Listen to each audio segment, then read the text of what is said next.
असद साहब, जिस तरह से अब रिजल्ट आया है, जो वोटिंग बताई गई है, आपने भी देख ली होगी। अब्दुल गफूर हैदरी को 44 और मिर्जा मोहम्मद आफरीदी को 54 वोट मिले हैं और कोई भी वोट मुस्तरद नहीं हुआ। इस पर आप क्या कहेंगे? सबसे पहले आप देखें, ये इसमें 5 का फिगर है, जो अगर देखा जाए कि गिलानी साहब के 42 और 7 यानी वो वोट जो थे, और उस तरह दूसरे जो वोट थे वो 48 हैं।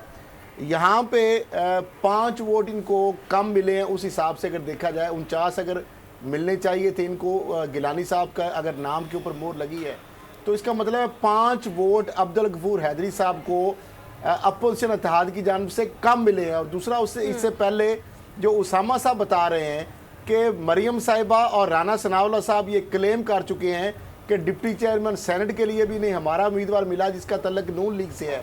तो इसका मतलब ये है कि मौलाना फजलुर रहमान साहब के जो उम्मीदवार हैं उनको डिच किया नून लीग वालों ने भी, क्योंकि उनके वोट जो है 54 निकल आए हैं, जो कि हकूमती इत्तेहाद के वोट 48 हैं, 6 वोट ज़्यादा हो गए।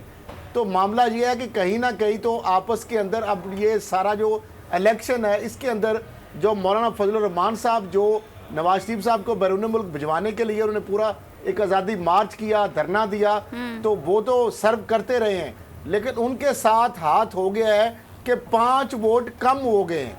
अगर देखा जाए तो इसी एक ही दिन के अंदर ये क्या हो गया मार्का के 7 वोट जो थे, जो गिलानी साहब के नाम के ऊपर मोहर लगी थी, यकीनन वो संजरानी साहब को वोट तो नहीं जा रहे थे, वो तो गिलानी साहब को ही देना चाह रहे होंगे, जाया किए जो भी है मामला। वो वोट जो 42 और 7 49 बनते हैं, इनको 44 वोट मिले हैं। 5 सेंटर अपोजिशन इत्तेहाद से कम 5 सेंटर्स ने वोट दिए हैं। अब वो नून लीग से हो सकते हैं या पीपल्स पार्टी से हो सकते हैं। तो मौलाना फजलुर रहमान साहब के साथ हाथ किया गया है। और ये जो मामला है, मेरा ख्याल है कि जो पीडीएम का जो इत्तेहाद है उसके अंदर मजीद दरारें डालेगा। पहले जिस तरह गिलानी साहब के साथ हाथ हुआ है कि वो 7 लोग कौन थे जिन्होंने उनके हक में वोट भी दिए और रिजेक्ट भी करवा दिए दानिस्ता, और ये वो 5 लोग कौन है जो मिसिंग है यहाँ पे। तो मामला ये है कि इस इलेक्शन के अंदर पीडीएम जो है वो अंदरूनी इंतशार का शिकार नजर आई है, और जिसका फ़ायदा पहुंचा है हकूमती इत्तेहाद को, चेयरमैन सेनेट के हवाले से भी और डिप्टी चेयरमैन सेनेट के हवाले से।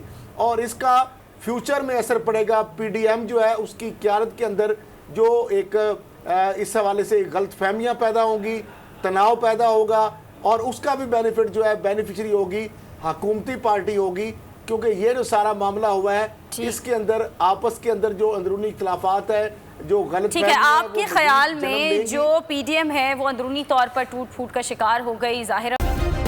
सब्सक्राइब करें और बेल दबाएं ताकि कोई खबर रह न जाए।